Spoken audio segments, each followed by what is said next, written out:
Hi guys, my name's James Morehen and I'm the lead nutritionist here at Bristol Bears Rugby.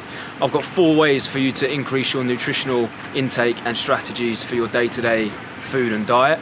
The first is to increase your protein content. The second is to increase your fruit and vegetables within your diet. The third is to reduce the amount of high GI glycemic index carbohydrates you consume.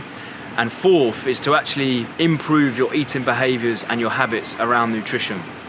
So the reason that I want you to increase your protein content is because what I see with a lot of the rugby players and athletes that I work with is that habitual protein content is actually too low. So start thinking about consuming protein every 2 to 3 hours throughout the day.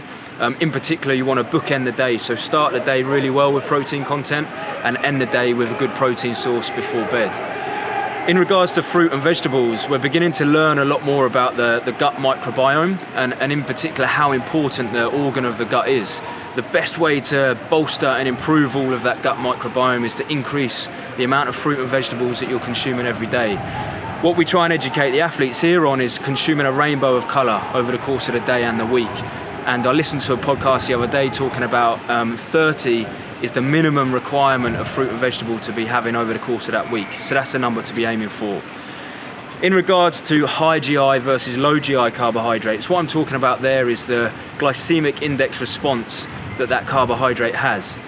Where possible, we want you to consume the lower GI carbohydrates. That's the brown sources of carbohydrates, brown breads, sweet potatoes instead of whole potatoes or white potatoes. And what we're trying to do there is sustain that energy release over the course of the day rather than peaks and troughs over the course of the day, which is going to promote insulin and fat storage as well.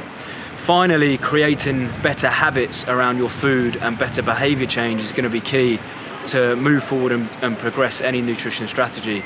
That's simple things like don't buy the chocolate in the first place. If you don't buy it, you're not going to eat it. Make it invisible. Making sure that you've got good protein sources in the fridge and in the house available and ready so that you can consume that regular protein source over the day. If you don't set yourself up to achieve a good nutrition strategy, then you're probably going to fail at it because you're not making it easy for yourself. So in terms of behaviour change, try and put things in place that are going to allow you to achieve that nutrition strategy over time.